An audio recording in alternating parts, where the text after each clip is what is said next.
La parole inspirée, un moment de partage privilégié avec l'évangéliste Prince Kouka Malosa. Et c'est sur Pactol TV. Mes chers bien-aimés dans le Seigneur, Shalom. Bienvenue sur votre chaîne Pactol TV, une chaîne de la différence et celle qui vous apporte la bonne nouvelle du royaume. Et je suis votre humble serviteur, l'évangéliste Prince Kouka. Je tiens à vous remercier infiniment pour votre soutien, pour votre confiance que vous renouvelez chaque fois à suivre nos différentes émissions pour que vous puissiez être édifiés, pour que le Seigneur se manifeste dans vos vies. Alors, restez toujours branchés, connectés sur votre chaîne Pactol TV. Et nous vous remercions. Je sais que Dieu se souviendra de vous pour votre confiance. Alors, aujourd'hui, nous sommes dans Parole inspirée. La Bible dit que lorsque le Seigneur envoie sa parole ne rentre jamais à lui sans accomplir le don qu'il a été envoyé. Alors, aujourd'hui, nous avons reçu un homme de Dieu qui est vraiment très amoureux de la parole. Il vient nous apporter son expérience et va nous développer au fait ce que le Seigneur lui a mis à cœur en ce temps de la fin pour pouvoir édifier des vies. Alors, bien-aimés dans le Seigneur, sans tarder, j'aimerais que vous puissiez recevoir dans vos différentes demeures la présence de Bishop Jacques Azani. Shalom mon cher Bishop. Shalom serviteur. Comment vous allez? Ça va très bien. Bienvenue dans votre maison. Oh, je suis honoré d'être au sein des locaux de Pactol TV. C'est une joie pour moi. C'est un plaisir partagé. Alors, le peuple de Dieu que nous suit à l'instant, les différents téléspectateurs de Pactol TV, les habitués de la parole. Alors, quel est le mot que vous pouvez peut-être leur adresser pour pouvoir les saluer? Oh, je leur dis bonjour et je les encourage à suivre à chaque fois cette télévision qui est la meilleure télé chrétienne dans toute la francophonie, je le dis. Amen. Et il faut dire que je salue l'équipe de Pactol TV, qui est une équipe vraiment dynamique, une équipe qui s'est toujours empressée de recevoir ceux qui viennent au sein de leurs locaux et qui ont accepté d'épouser cette grande vision-là, à savoir l'évangélisation par les masses médias. C'est un travail vraiment que chaque jour ils abattent et j'invite chaque téléspectateur de prendre part aux différents programmes parce que ce sont des invités sérieux qui viennent sur le plateau de Pactol TV, des personnes qui aiment Jésus et qui cherchent chaque jour à édifier. Vous qui nous écoutez, je vous invite tous les jours, à chaque programme, à être fidèle et à écouter attentivement pour être édifié, pour être consolé et pour être délivré. Gloire au Seigneur. Bien-aimés dans le Seigneur, nous sommes avec le Bishop Azani Jacques.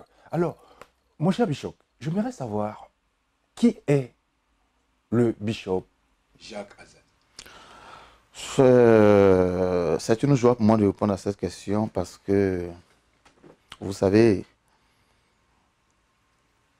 j'ai connu le Seigneur suite à une véritable possession démoniaque. Amen. Au sein du pays, de la famille, de l'entourage, ou encore vous êtes allé toucher vous-même cela, après vous êtes venu réfugier auprès du Seigneur. Oh, j'étais victime d'une alliance familiale, une alliance que mes parents ont tissée avec certaines divinités aquatiques. Et quand je suis venu au monde, j'ai hérité de cette alliance. Et déjà à l'âge de 5 ans, j'avais déjà commencé à expérimenter cette puissance démoniaque. Je me voyais faire l'amour avec des femmes en rêve. À l'âge de 5 ans. Je me voyais faire l'amour avec des femmes en rêve. Et à l'âge de 7 ans et demi, 8 ans précisément, j'ai été victime d'un viol. Une femme plus âgée que moi m'a violé. C'est là que j'ai connu. Consciemment ou inconsciemment? Avec ruse. Non, je parle d'un viol physique, sexuel, véritable. Et là, c'était où? Là, c'était à Bobo-Doumé, en Côte d'Ivoire, plus précisément dans la commune d'Atikoubé, à Bobo-Doumé. Je vivais là chez mon frère, Feu David. Cette dame, je la connais, actuellement elle vit. Et elle m'a fait découvrir pour la première fois les rapports sexuels à l'âge de 7 ans et demi, 8 ans. Elle m'a violé, ça ce n'était pas de façon, ce n'était pas avec mon consentement. Elle a fait, elle m'a violé. Et depuis lors, j'ai pris goût à l'activité sexuelle. Mais il faut dire que après le viol, j'ai remarqué un phénomène. Vous savez, moi, je suis né un 26 octobre, un mardi. Je vais vous dire, après cela, quelle a été la réaction de vos parents lorsque vous lui avez apporté la nouvelle ou vous avez caché cela? Non, mes parents n'étaient pas au courant. Vous n'étiez pas au courant. Mes parents n'étaient pas au courant. Il faut dire que ce n'était pas avec mon consentement, mais quand la chose est finie, j'ai aimé. J'ai aimé parce que je venais de découvrir l'acte sexuel. J'ai aimé. Mais ce qui m'a marqué après cet acte sexuel, vous savez, moi, je suis né un 26 octobre, un mardi. Après cet acte sexuel, l'activité des rapports sexuels nocturnes continuait, se poursuivait. D'une manière fréquente. Je voyais ce qu'on appelle la femme de nuit me visiter. Et de manière fréquente. Et à un certain moment, avant l'âge de 10 ans précisément, je voyais cette femme qui, celle que je voyais dans mes rêves, je la voyais maintenant m'apparaître physiquement. Et elle me rendait visite 2 fois dans la semaine, c'est-à-dire les mardis et les samedis. Vous comprenez? Et j'ai fait environ 21 ans d'esclavage sexuel. 21 ans de avec cette même femme. 21 ans de domination nocturne sexuelle avec cette femme. Mais comment a été au fait votre vie de tous les jours par rapport à la vie professionnelle, vie... Ma vie de tous les jours était une vie normale. J'étais à l'époque élève, ensuite élève primaire, ensuite secondaire. Et pour finir, après le bac universitaire, mais je veux dire quoi? Vous aviez à connaître aussi d'autres femmes ou encore c'était vraiment juste...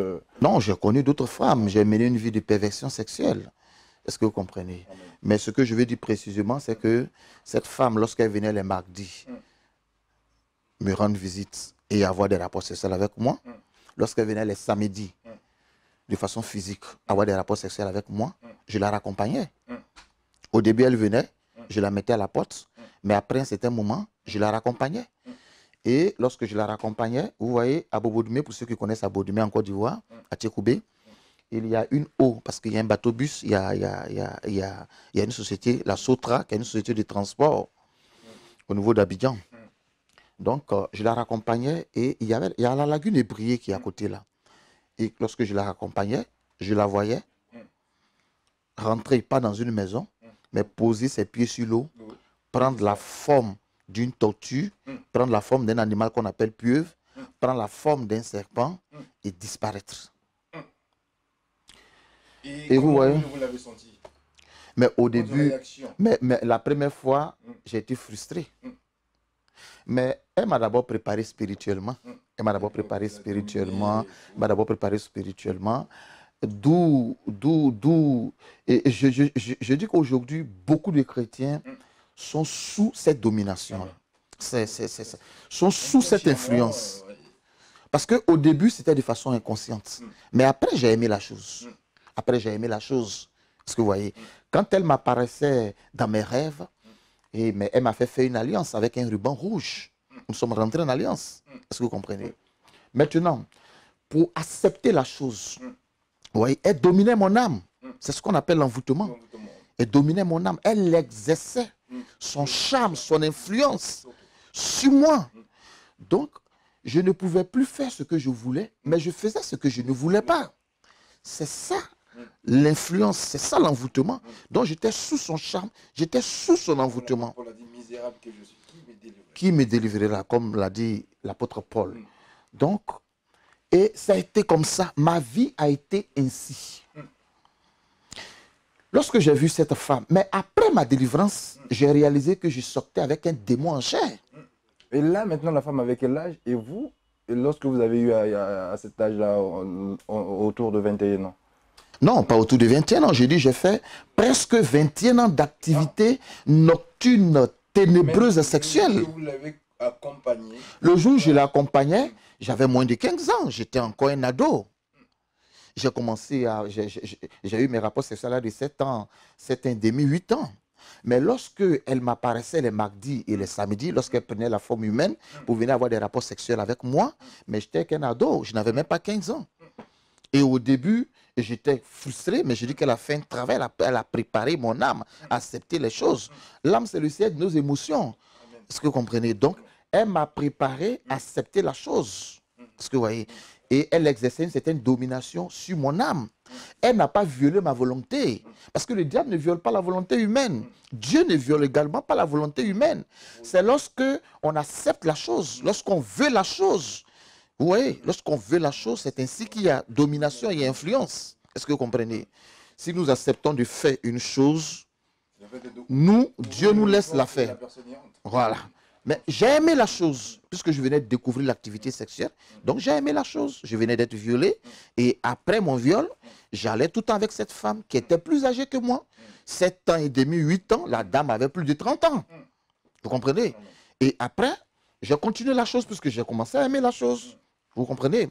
Et jusqu'à ce que les rêves sexuels que je faisais à l'âge de 5 ans, ces rêves sexuels ont continué j'ai continué à expérimenter ces rêves sexuels jusqu'à ce que Jésus me délivre. Mais je veux dire que des rêves sexuels, les rêves sexuels, ma délivrance, il faut dire que cette souffrance, je ne pourrais plus être esclave, donc c'est par la liberté que Christ nous a franchi. Donc je dois chercher vraiment ma propre délivrance. Il faut dire que ma délivrance est faite comment? Ma délivrance est faite lorsque j'ai été invité par une dame. Pas invité, mais je suivais cette dame. Je suis allé dans son église. Et je la suivais pour la courtiser parce qu'elle me plaisait bien. Donc quand je la suivais pour la courtiser, j'étais esclave. Hein? J'étais esclave. Donc on m'exploitait. Cette divinité aquatique m'exploitait. Mais ça, je ne vous donne qu'un aperçu de mon témoignage. C'est un aperçu de mon témoignage. C'est ce que les enfants de Dieu doivent savoir parce un aperçu de mon témoignage. Sont esclaves. Sont sur la domination de cette la domination. Mais vous savez, après ma délivrance, je m'attelle. J'ai été consacré en tant que pasteur missionnaire depuis le 6 mai 1993. Et depuis cette date-là, avec mon expérience ministérielle, j'ai compris qu'il y a cette forme d'envoûtement. Vous comprenez? Et j'enseigne ces différentes formes d'envoûtement. Et j'enseigne leur fonctionnement. Et le chrétien ou le païen, c'est-à-dire l'individu qui constate qu'il vit vraiment dans ces envoûtements, demande la délivrance et j'aide cette personne à sortir de ces emprisonnements-là et à expérimenter la vie réelle en Jésus. Donc je disais que j'ai suivi cette dame-là et son pasteur qui était un homme puissamment utilisé par Jésus, qui était un homme qui manifestait les dons spirituels, qui manifestait vraiment la puissance de Dieu, je me suis retrouvé à terre. Et après, je suis rentré à la maison. Mais il y a eu un déclic. Il y a eu un déclic. Parce que cette divinité aquatique a fait un mois sans me rendre visite. Elle ne venait plus. Elle ne m'apparaissait plus dans mes rêves. Et comment vous êtes senti? Mais je me suis senti libéré. Mais je vous assure que cette divinité aquatique m'apportait... J'avais aussi des avantages avec elle. Comme quoi? J'avais des avantages, c'est-à-dire que j'avais la facilité, bon, j'étais vu, j'étais influent, j'étais respecté et je me promenais avec elle. Certaines personnes la voyaient, elle était très belle. Et vous savez, l'esprit des eaux, la sirène des eaux, c'est cet esprit-là qui promet la protection démoniaque et c'est cet esprit qui donne la richesse démoniaque. Donc je vous assure qu'avec la divinité aquatique, j'ai tutoyé de l'argent. Et très tôt, j'avais déjà commencé à toucher des millions et des millions. C'est beaucoup. Aujourd'hui, nous constatons cela, ça devient à la mode. Oui. Et il faut dire que moi, j'aimais la chose parce que elle me facilitait la tâche. Est-ce que vous comprenez? Faciliter la tâche. Je survole parce que je crois que je reviendrai pour dans les détails concernant le témoignage. Précisément, donc je survole un peu. Je survole pour que les téléspectateurs vraiment aient envie de m'écouter prochainement et qu'ils soient attentifs. Parce qu'actuellement où je parle, je m'adresse aussi a une destinée verrouillée, a une destinée amputée, a une destinée emprisonnée. Oui, qui est victime d'envoûtement, qui est victime de domination, qui est victime d'activités sexuelles nocturnes. Il tourne en rond, il n'arrive pas à s'en sortir. Il a besoin d'un ministère de délivrance. Et Jésus est celui-là qui délivre réellement. Vous savez, pour moi, qui ai souffert des affres de la sirène des eaux, pour moi qui étais esclave des activités nocturnes, sexuelles, physiques, charnelles de ces démons-là, lorsque Jésus m'a délivré, je n'ai plus envie de repartir là où je suis quitté. L'envie même d'expérimenter ça m'est enlevée. Parce que je sais ce que j'ai souffert. Il y avait le pot rose, mais il y avait l'envers du décor. Je souffrais intérieurement.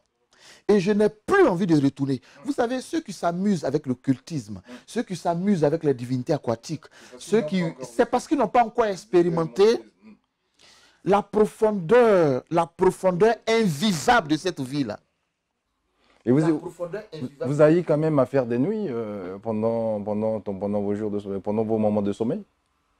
Avant ma délivrance ou... avant votre délivrance, parce que vous avez parlé des avantages de cela. Et nous, physiquement, les gens vous appréciaient, vous étiez influents, vous avez eu des sous, vous avez eu un peu le monopole. Alors, pendant vos sommeils, parce que certaines personnes, ils disent que deux fois, parfois, la nuit, ils ne dorment pas, ils n'ont pas de sommeil, parce qu'ils sont peut-être visités par ces gens. Oh non, mais il faut dire que moi, mes nuits, elles me rendaient constamment visite. Vous voyez, c'est comme quelqu'un qui vit avec sa copine. Je vous dis qu'elle prenait la forme physique. Elle prenait une forme physique, tout le monde la voyait au quartier. Donc, les gens disaient que c'était ma copine, mais elle était légalement, elle était très bien habillée, elle avait un véhicule, elle était riche. Elle sortait du monde des ténèbres. Elle sortait du monde des ténèbres. Claro, c'est bien aimé dans le Seigneur, ça c'est du monde des ténèbres. C'était un démon en chair. Elle sortait du monde des ténèbres. Le Bishop Jacques Azani qui est en train de nous révéler un petit peu de son témoignage. Alors, nous sommes là pour pouvoir, parole inspirée, pour pouvoir révéler au fait les enfants de Dieu ce que Dieu est capable de nous enseigner. Alors, c'est un homme de Dieu. Alors, pour gagner du temps, nous allons essayer de basculer directement dans son ministère, de savoir quel est maintenant son appel que le Seigneur lui a apporté, qui lui a appelé pour pouvoir, le fait de le pouvoir pris de la mort à la vie et des ténèbres à la lumière. Alors, mon cher Bishop, dites-nous un peu dans quel ministère que le Seigneur vous a appelé actuellement, quel est le nom de votre église, essayez de nous parler de la vision et comment le Seigneur vous a mandaté pour pouvoir apporter l'éclairage de ce que vous avez vu. Vous savez, il y a deux références que j'aimerais que vous lisiez. Dans Actes des Apôtres, chapitre 26, le verset 16, et dans Proverbes, chapitre 24, le verset 11. Autour de ces deux versets, mon mandat est révélé. Amen. Vous savez... Donc, nous sommes dans Actes des Apôtres. On commence par Proverbes. Non, Actes des Apôtres d'abord, le chapitre 26, le verset 16. J'ai commencé ma délivrance à l'église baptiste Œuvre et Mission. Feu maman Catherine Amoin m'a prise et m'a conduit auprès du docteur Dion Robert. Acte chapitre 26, le verset 16. La Bible nous dit ceci. Mais lève-toi. Mais lève-toi. Et tiens-toi. Et tiens-toi. Sur les pieds. Sur les pieds. Sur tes pieds. Car je te suis apparu. Car je te suis apparu. Pour t'établir ministre. Pour t'établir ministre. Et témoin des choses. Et témoin des choses. Que tu as vues. Que tu as vues. Et celles pour lesquelles. Et celles pour lesquelles. Je t'apparaîtrai. Je t'apparaîtrai. Vous savez, ma délivrance a commencé à l'église baptiste Œuvre Mission, comme je le dis, avec Feu Catherine Amoin, qui était une missionnaire amoureuse de Jésus-Christ. Je me suis confié à cette femme-là et elle a commencé ma délivrance à l'église baptiste Œuvre Mission. Mais j'étais malmené, j'étais en proie avec cette divinité aquatique-là. Est-ce que vous voyez? Je suis sorti de l'église baptiste Œuvre Mission et il y a un prophète de Dieu qui a décidé de faire ma délivrance. L'église baptiste a commencé. Le prophète a continué. Le prophète n'a pas pu. Parce qu'à chaque fois qu'il me mettait sur le jeûne, il n'a pas pu parce que les activités des ténèbres le décourageaient. Sinon qu'il avait l'onction suffisante. Donc, la délivrance, c'est un ministère, c'est un appel. Donc, à chaque fois qu'il me mettait sous jeûne, à chaque fois qu'on s'entretenait et à chaque fois qu'il décidait de prier pour moi, je vivais la présence de cette divinité-là. Elle tentait de m'étrangler. Elle tentait de me briser le cou. Parce que je me décidais de quitter son camp. Je me décidais de rompre ce mariage spirituel. Je me décidais de ne plus être son époux. Je me décidais de ne plus être soumis à ses activités ténébreuses. Je me décidais de vivre désormais pour Jésus. Et je vous assure que il y a, c'est pas possible, il y a un piège. Il y a un piège comme ça, de cette forme-là. Je voyais ce piège-là qu'elle posait au niveau de mon cou. Et elle me disait, si tu ne descends pas de ce temps de jeûne, je t'étrangle. Et je disais au prophète, je la vois, elle vient, elle veut m'étrangler. Il dit, mais c'est pas possible, la puissance de Jésus est là. Pourquoi est-ce qu'elle veut t'étrangler? Je lui ai dit, mais toi, tu es censé faire ma délivrance. Toi, tu es censé faire ma délivrance. Et je descendais de mon moment de jeûne. Et lorsque le prophète allait, je ne l'ai plus revu, j'ai dit au Seigneur, je ne veux plus expérimenter cette activité-là. Et je me suis mis dans une église en hauteur et j'ai commencé à jeûner.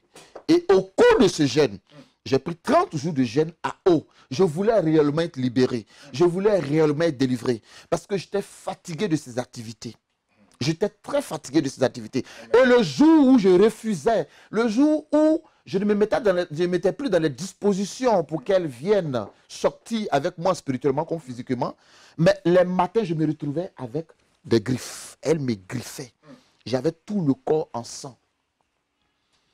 C'était de l'esclavage. Mais je la voyais. Je te dis qu'elle prenait la forme physique. C'était ma copine. C'était ma femme. Elle m'influençait démoniaquement. Et après 21 jours à eau, je vois le Seigneur dans une robe, je n'ai pas vu son visage, m'imposer les mains. Et il citait textuellement le verset des Actes des Apôtres, chapitre 26, verset 16. Et après, il a cité le verset de Proverbes, chapitre 24, le verset 11. Et en m'imposant les mains, le Seigneur venait de révéler mon appel et de me donner mon mandat. Proverbe 22, 24, verset 11, la Bible nous dit que délivre. Il dit délivre. Ceux qu'on traîne à la mort. Ceux qu'on traîne à la mort, délivre-les. Ceux qu'on va égorger. Ceux qu'on va égorger, il faut les sauver. Amen. Et depuis ce temps, j'ai commencé à exercer mon ministère de délivrance. J'ai exercé comme missionnaire, évangéliste. Le Seigneur m'a fait la grâce d'aider beaucoup de personnes dans la délivrance. J'ai parcouru beaucoup de pays, le Togo, le Cameroun, l'Afrique du Sud, la Corée, j'ai parcouru le Congo, j'ai parcouru, même dans mon pays, j'ai travaillé avec un organe puissant missionnaire où j'ai implanté des églises. Partant de Dabou, pour ceux qui connaissent Dabou, en Côte d'Ivoire, jusqu'à San Pedro, j'ai ouvert des églises pour 7 organismes. Et après, ils m'ont envoyé dans les pays arabes où j'étais établi sur 5 zones. Et là-bas, j'ai annoncé l'évangile aux Arabes. La Turquie, le Maroc, la Mauritanie, le Mali. Et puis, ce 5e pays arabe-là, il y a un 5e pays arabe où j'étais établi et comme inspecteur ecclésiastique. Et là, je travaillais comme révérend. C'est un titre honorifique dans le clergé. Donc, après, ils ont vu le travail que je faisais, les églises que j'ouvrais. C'est ainsi que de façon unanime, ils m'ont intronisé bishop. Amen. Donc, ce n'est pas seulement un titre, mais c'est une fonction. C'est suite à mon travail. C'est suite à mon ministère, aux fruits et aux témoignages. Est-ce que vous comprenez? Amen. Et j'étais établi sur plusieurs pasteurs, plusieurs révérends. Je sillonnais, j'étais établi sur cette zone-là, la zone 5, la zone arabe. Aujourd'hui, il y a des églises. Le Seigneur a permis, quand mon temps fut achevé, de me détacher de cette église que je respecte. Et aujourd'hui, je suis en France, à Paris. Je dirige l'église Protestant Church Oracle, une jeune église qui vient de naître. Et là-bas, tous les samedis de 11h à 13h, nous avons déjà commencé à aborder un thème, la nuit de l'année. Un puissant thème. Et ce thème-là a pour but d'arracher les âmes des mains des ténèbres. Je connais beaucoup de femmes stériles, beaucoup de femmes qui souffrent, qui n'arrivent pas à se marier, beaucoup même qui viennent à l'église et qui la nuit ne dorment pas. Et la nuit de l'année, c'est la période la plus noire, la plus ténébreuse dans le calendrier de destruction du diable. Alors, c'est tout à l'heure, nous allons revenir sur ce petit thème parce que notre temps se tend vers la fin. Mais nous allons savoir que le bishop vient de nous dire que non, c'est une petite église qui vient de nous, protestante Church Oracle. Alors, dites-nous un peu la vision ou encore la signification du nom de cette église parce que nous voulons. Et est-ce que cela colle à votre appel? Oui, cela colle à mon appel parce que Protestant Church Oracle, le nom est en anglais, set. Mais est-ce que vous pouvez nous décortiquer en fait les mots que vous avez établis? Protestante Oracle. Que signifie oracle pour certaines personnes qui ne comprennent pas? Un oracle, c'est une parole inspirée, divine. C'est la parole, le rayonnement de Dieu, la parole qui sort de Dieu pour faire du bien. C'est ça un oracle. Dieu qui parle aux hommes. Est-ce que vous comprenez? Il y a la parole écrite et il y a la parole révélée. Est-ce que vous comprenez? Oracle parce que le ministère que j'ai reçu de la part de Dieu, le Seigneur Jésus s'est révélé à moi. Il m'a accordé un mandat, une vision et une mission précise. Je mets beaucoup l'accent sur vivre et marcher par l'Esprit de Dieu. Je mets beaucoup l'accent sur l'étude des Saintes Écritures. C'est pourquoi les samedis de 11h à 13h, c'est le culte de la parole qui guérit. Pour moi, Dieu s'appuie sur sa parole pour délivrer, pour guérir et pour transformer. C'est le meilleur des miracles. Ça découle de la parole. Parce que Dieu a déposé sa puissance dans la parole. C'est pourquoi la Bible dit que l'évangile est une puissance de Dieu pour le salut de quiconque croit. Dieu n'a pas déposé sa puissance ailleurs, mais Dieu a déposé sa puissance dans l'évangile intégral prêché. Et lorsque l'évangile est prêché, la puissance de Dieu se manifeste. Donc Dieu ne fait rien en dehors de sa parole relâchée, de sa parole libérée. Oui, mais un bishop, c'est un père. Moi, c'est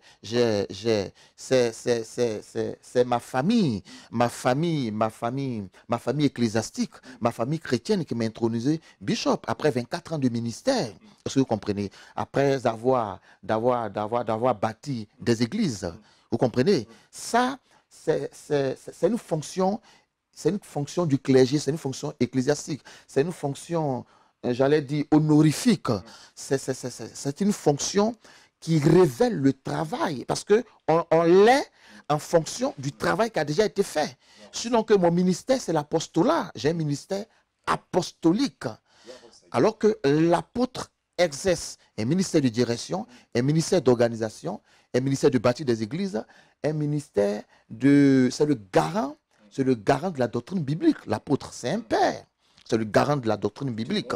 Est-ce que vous comprenez? Amen. Gloire au Seigneur. Alors, où est-ce que les gens peuvent vous contacter? Où se situe l'Église actuellement pour que les gens parviennent au moins à venir entendre l'oracle? L'Église est située au 71 rue de la Briche, à Saint-Denis, à la salle 31. À la salle 31, je disais que toute personne qui veut prendre attache avec moi, les contacts, les coordonnées sont données maintenant au bas de l'écran. Les contacts, les coordonnées sont affichés de façon précise. L'adresse de l'église est maintenant affichée au bas de l'écran de façon précise. Mais j'invite toute personne à prendre part aux enseignements que je donne.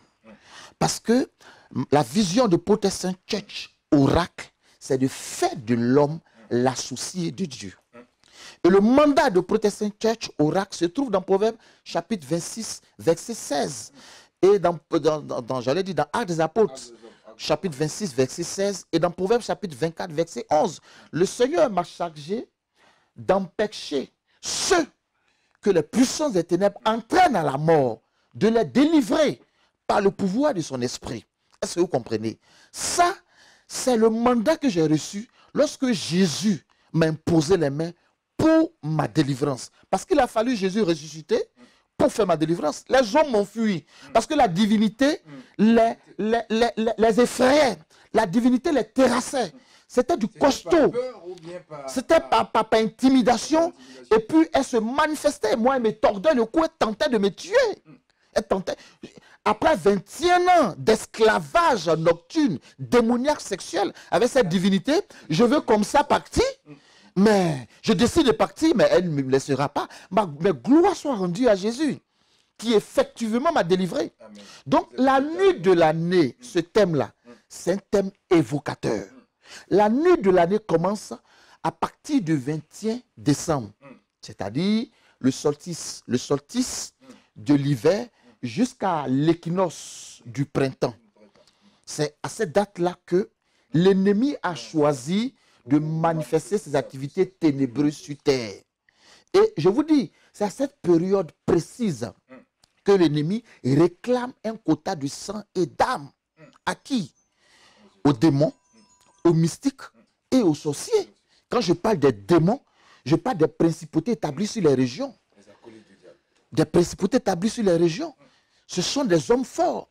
Je ne parle pas de l'homme fort, le chef de sorcier de ta famille qui est doté d'un esprit humain de sorcellerie, qui a un droit de vie et de mort sur ta vie, qui active l'autel de famille. Je ne parle pas de cet homme fort, mais je parle d'un autre type d'homme fort qui a une principauté, qui est un ange déchu, une principauté établie sur nos régions. Mais c'est à ceux-là que les mystiques, c'est-à-dire les adeptes des loges, les francs-maçons, les Illuminati, les Rosicruciens, tous loges mystiques, c'est à ceux-là que les mystiques rendent compte. Est-ce que vous comprenez? Les grands mystiques, les satanistes, ils rendent compte à ces principautés, à ces démons. Et les sorciers rendent compte aux mystiques, parce que la sorcellerie, c'est l'état embryonnaire des œuvres des ténèbres. Donc, vous voyez. Donc, si vous prenez part à la nuit de l'année, à ce programme puissant, vous serez dans la joie. Le 3 novembre, de 23h à 6h du matin, il y a une veillée organisée par le bishop Jacques Azani. Le thème, c'est « Au-delà de l'impossible ». Le thème est tiré de Luc chapitre 1, le verset 34. Je vous invite, Dieu, le Dieu de l'étonnement, va manifester sa gloire dans la vie d'une destinée qui est verrouillée. Que Dieu nous bénisse. Gloire au Seigneur, bien-aimé dans le Seigneur, nous avons été bénis par la présence de notre bishop Jacques Azani, qui nous a révélé les paroles divines en ce lieu. Alors je suis certain que ce message ou encore cette émission vous a plu et que nous vous disons merci beaucoup de nous avoir suivis, car la Bible déclare qu'on finira la nuit.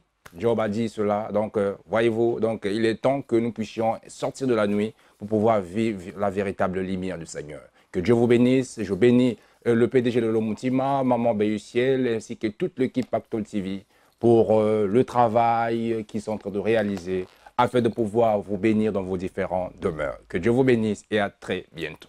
Au revoir. Du nouveau dans la ville de Bandundu, les Majestiques Hôtels Bandundu. Situé dans les centres-villes de Bandundu, dans la province d'Ikwilu, en République démocratique du Congo, l'établissement Majestic Hotel Bandundu propose des chambres et des suites indépendantes.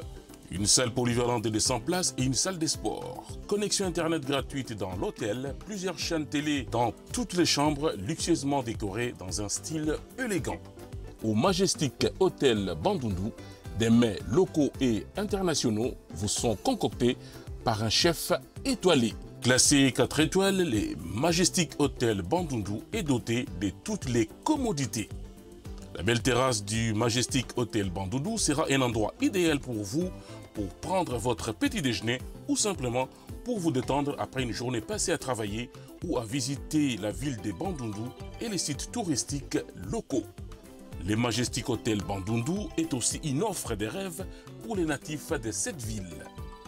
Bana Bandundu, Baningville, Benkwen, Benukwenda na bwala kutala babuti, toku sala makambo, kisika ya kulala memonana. Pour vos réservations, faites les plus 243 852 902 232 ou les plus 243 828 872 275. Le Majestic Hotel Bandundu est situé sur l'avenue de l'ingénieur Moutima Sakrini, ex-avenue Kassai, dans la commune de Bassoko, au centre-ville de Bandundu. Le Majestic Hotel Bandundu, c'est le meilleur du coin, le meilleur de la ville, le meilleur de la province. À très bientôt chez nous. Nazobinga bino boleka na Pactol TV po ete totombola lisusu Yesu oyo abenga biso. Ne zappez pas, ne change pas la télé, c'est Pactol TV. Je vous invite. Que Dieu vous bénisse. Bye bye.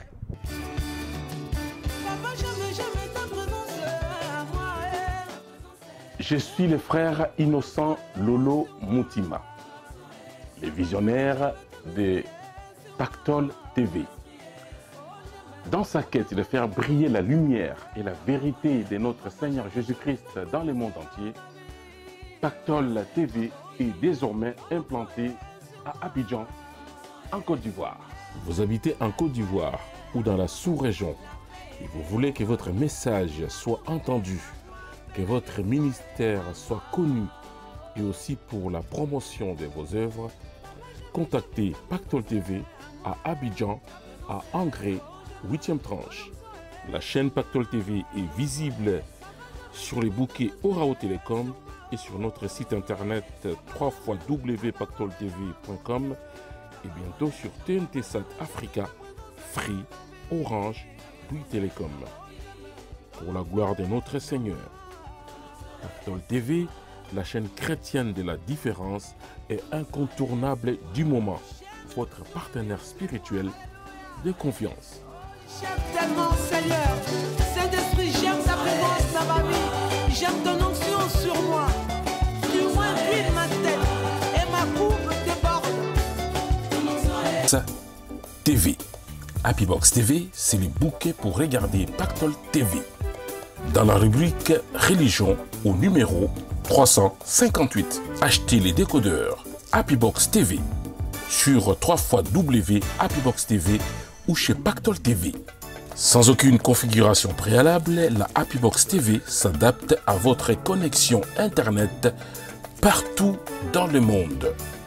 Happybox TV, c'est la télévision autrement.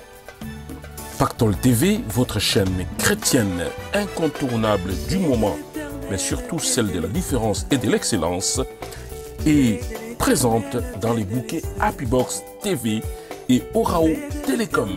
100 € pour l'achat du décodeur et 12 € seulement par mois pour regarder plus de 140 chaînes africaines et religieuses, Canal+, Beansport et Pactol TV.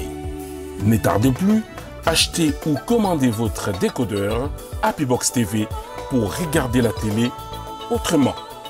Happybox TV.